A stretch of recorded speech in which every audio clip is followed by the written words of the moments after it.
श्री रामनाथ ठाकुर। सभापति महोदय, आपने मुझे संविधान पर सदन में हो रही चर्चा में भाग लेने के लिए पुकारा। मैं अपनी तरफ से, अपने दल की तरफ से कृतज्ञता ज्ञापित करता हूं। मैंने आप नियमों में लाइए। कल से जी, बैठे बैठे नहीं, आज तक अच्छे से अच्छे वक्ताओं की बात सुनी,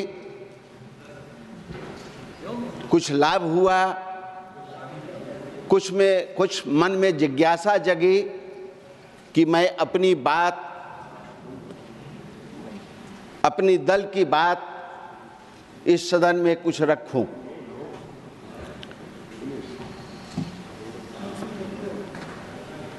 अभी सदन के नेता ने अपने भाषण में कालेलकर जी का नाम जिक्र किया और उनकी रिपोर्ट को सदन में रखने के बावजूद भी 22 वर्षों तक ठंडे बस्ते में रखने का काम किया। इसके बारे में हमने सुना। सभापति महोदय, आजादी के बाद 1952 के बाद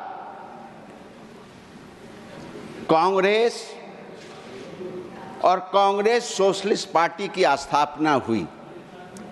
महान देशभक्तों ने, समाजवादियों ने कुछ सोच समझकर कांग्रेस से अलग हुए होंगे। अपने विचारों के माध्यम से, अपने कर्मों के माध्यम से उन विचारों की तरफ हमको जाना होगा और गए। मैं उन विचारों को सामने रख कर के यह मन में मेरी भावना आई कि 1974 में छात्र द्वारा जो आंदोलन घोषित किए गए और किए गए, किन कारणों से। मोरारजी देसाई कांग्रेस में थे, किस कारण से आमरण अनशन में गुजरात में बैठने का काम किया। इन मुद्दों पर पक्ष के भी और विपक्ष के भी साथियों को सोचना चाहिए कि हम कहाँ थे और कहाँ जा रहे हैं। आमरण अनशन मोरारजी देसाई ने किया छात्रों की मांगों पर। छात्रों की मांगों पर जयप्रकाश, लोकनायक जयप्रकाश नारायण जी छात्र आंदोलन को समर्थन देने का ऐलान किया तो उनको भी लाठियां खानी पड़ी पटने में। छात्र आंदोलन उग्र हुआ, कोई राजनीतिक आंदोलन नहीं था। छात्र आंदोलन का समर्थन लोकनायक जयप्रकाश नारायण ने किया। उसके बाद सभी पार्टी के, कांग्रेस को छोड़कर सभी पार्टी के नेताओं ने घोषणा किया कि जयप्रकाश बाबू, आपके आंदोलन में हम सम्मिलित होना चाहते हैं। और हम तो थोड़ा विचार करते हैं। कांग्रेस के युवा तुर्क नेता भी साथ हो गए थे आपके। ममता बनर्जी कांग्रेस क्यों छोड़ी? जयप्रकाश नारायण जी समाजवादी आंदोलन में क्यों आए? डॉक्टर राम मनोहर लोहिया क्यों आए? चंद्रशेखर जी, माननीय श्रद्धेय चंद्रशेखर जी कांग्रेस में थे, वो क्यों उनको जेल में डाल दिया गया? जयप्रकाश बाबू के अनुयायी थे, देखा कि जुल्म हो रहा है, अत्याचार हो रहा है, इसलिए उन लोगों ने कांग्रेस को छोड़ा और लोकनायक जयप्रकाश नारायण के आंदोलन में कूदने का काम किया। सिर्फ कूदने का काम नहीं किया, जेल में रहे। मैं भुक्तभोगी हूं। मैं भी 74 के आंदोलन में 3, 4, 5 अक्टूबर को जयप्रकाश नारायण के द्वारा आह्वान पर जो बिहार बंद हुआ, उसमें भी हम लोग हजारीबाग में जेल में जाने का काम किया, 4 महीनों तक जेल में रहने का काम किया। क्या दृश्य था, कैसे लोग भागते थे। ठीक ही कहा सदन नेता ने कि 1 लाख से अधिक लोग जेल में गए, महान लोग जेल में गए। क्या कारण था? जयप्रकाश नारायण जी को गांधी शांति प्रस्थान से गिरफ्तार कर लिया गया। क्या कारण था? अब लड़ाई आ गई, समाजवादी नेता राजनारायण जी ने केस किया, उनका जजमेंट आया, आंदोलन उग्र हुआ और उग्र होने के कारण कांग्रेस के प्रधानमंत्री श्रीमती इंदिरा गांधी जी ने आपातकाल लगाने का काम किया, रातों रात लगाने का काम किया। हमको तो विचार करना चाहिए कि कौन सी ऐसी स्थिति 7 आंदोलन से अब कुर्सी आंदोलन तक चलाया। हम कहना चाहते हैं कि 74 के आंदोलन के बाद, जयप्रकाश नारायण के आंदोलन के बाद, इमरजेंसी के बाद जब इलेक्शन आया तो जनता ने जनता पार्टी को बहुमत देने का काम किया और सरकार बनी। और बिहार में जननायक कर्पूरी ठाकुर जी ने आरक्षण लागू करने का काम किया। 26% लागू करने का काम किया। हम जानना चाहते हैं आपके माध्यम से, विद्वान साथियों से, पुराने नेताओं से, कि जननायक कर्पूरी ठाकुर जी कौन सा गलत काम किया जिससे उनके आंदोलन को, उनके किए गए निर्णयों को कांग्रेस ने विरोध करना काम किया, विरोध में उतर गए। संविधान पर चर्चा हो रही है, संविधान में उल्लिखित है 15/4/16 में उन्होंने लागू किया। हमको और आपको उस पर विचार करना चाहिए कि हम अभी तक उस पर गौन क्यों थे, चुप क्यों थे, हमने लागू क्यों नहीं किया।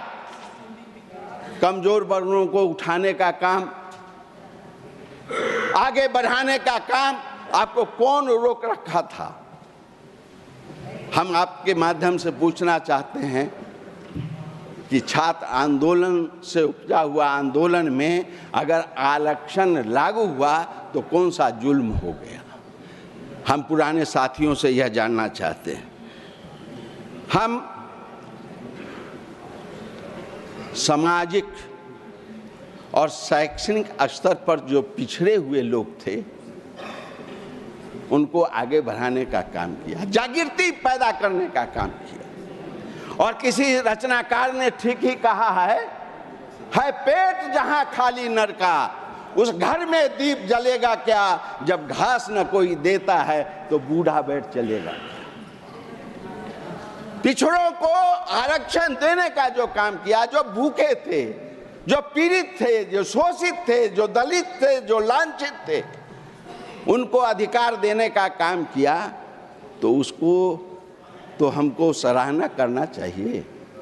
हम संविधान की रक्षा कर रहे हैं, संविधान पर चर्चा कर रहे हैं, तो उसके बारे में कोई आदमी ने कोई जिक्र करने का काम किया। और मैं भारत के प्रधानमंत्री जी को बधाई देना चाहता हूं, इस मंच के माध्यम से देना चाहते हैं कि उन्होंने 2023 में 23 जनवरी को उन्होंने घोषणा की चौधरी चरण सिंह जी का, जननायक कर्पूरी ठाकुर जी का, रामाराव जी का, इन लोगों को भारत रत्न देने का काम किया। आपको कौन मना किया था? अंबेडकर साहब को भी तो भारतीय जनता पार्टी की सरकार ने, राजग गठबंधन ने उसको भारत रत्न देने का काम किया। आप उसकी चर्चा कोई आदमी नहीं कर रहे हैं। क्या हुआ है आपको? इसलिए राजग ने ठाना है, जज्बे 100 के शहादत से हमें क्या फायदा, जज्बे 100 के शहादत से हमें क्या फायदा। हमने भी सर अपने हाथों पर कर लिया है। आखिर कत्ल से कब तक करूं मैं, जब कातिलों के मोहल्ले में घर कर लिया है। हम कहना चाहते हैं कि हम जगे हैं, उठे हैं, हम संघर्ष करेंगे और जो संविधान में लिखित बातें हैं उसको लागू करने का काम करेंगे। यही तो हमारा नारा है, यही तो पुराने हमारे पूर्वजों का कहना है, जो उन्होंने चिंतन किया, मनन किया, जो हमको देने का काम किया, उस चीज को लागू करने का अधिकार हमको है और करेंगे। सभापति महोदय, मैं 74 की बात एक बात बताकर अपनी बात खत्म करना चाहता हूं। 74 हम थे जेल में। सरकार के द्वारा ये दिया गया था कि हाई स्कूल के शिक्षकों को टारगेट दिया गया था कि उन्हें 20 से एक रोज में 20 नसबंदी कराना है, एक रोज में 20। हमारे यहाँ चंदौली हाई स्कूल के हेडमास्टर श्री शिवजी सिंह जी थे, उनको मेरा गांव पड़ गया। उस गांव में 13 आदमी का ऑपरेशन नसबंदी हुआ, 13 आदमी का ऑपरेशन हुआ, एक रोज में 13 आदमी का नसबंदी हो गया। अब जब हम लोग छोड़ करके आए तो पता लगाए कि इन लोगों का नसबंदी हुआ है, और जब देखा तो वो 13 आदमी को 4 बच्चे हो गए आफ्टर नसबंदी। आफ्टर नसबंदी हमको इस पर भी विचार करना होगा। कैसा नसबंदी हुआ, कैसा आदेश हुआ। समाप्त करें मनीष। इसलिए मैं आपके माध्यम से, मुझे पता नहीं, मेरे माध्यम से पता नहीं चलेगा उसका। हम आपके माध्यम से सरकार से निवेदन करना चाहते हैं कि इसका भी आप जरा कलेक्शन कीजिए, इसकी भी जानकारी रखिए। अंत में मैं यह आपसे निवेदन करना चाहता हूं कि मैं नहीं कहता कि तू सवेरा कर दे, मैं नहीं कहता कि तू सवेरा कर दे, 2 काम में एक काम तू मेरा कर दे, रोशनी तेज कर दे कि मैं कुछ देख सकूं, नहीं तो घनघोर अंधेरा कर दे। इन्हीं चंद शब्दों के साथ मैं अपनी बात खत्म करता हूं। जय हिंद, जय भारत। डॉक्टर सैयद नासिर हुसैन, डॉक्टर सैयद नासिर हुसैन, क्या एक मिनट, क्या है आपका point of order? Under Rule 19, sir, the chairman, if he thinks fit, prescribes after taking the sense of the council a time limit for speeches, sir. So I have only one request, sir. You are giving this time lot of time, extra time. That's very good. We are fine with that. But इधर को भी थोड़ा time दीजिए sir. इधर का जब time हो रहा है, जैसे वहाँ पर हो रहा है वहाँ घंटी बजा दे रहे सर। सर प्लीज यहाँ भी एक्स्ट्रा टाइम दीजिए सर। बैठिए बैठिए। Thank you sir. माननीय सभापति महोदय ने, कृपया सुने। माननीय सभापति, ये व्यवस्था का प्रश्न नहीं है, पहली बात तो ये है, कृपया सुने, कृपया सुने। ये व्यवस्था का प्रश्न नहीं है, व्यवस्था का प्रश्न निरस्त करता हूं और आपकी बात माननीय सभापति महोदय तक पहुंचा देते हैं। Doctor Syed Nasir Hussain. Thank you, sir. I rise to speak I rise to speak on the glorious journey of 5 minutes. Sir, 5 minutes. जी 5 minutes.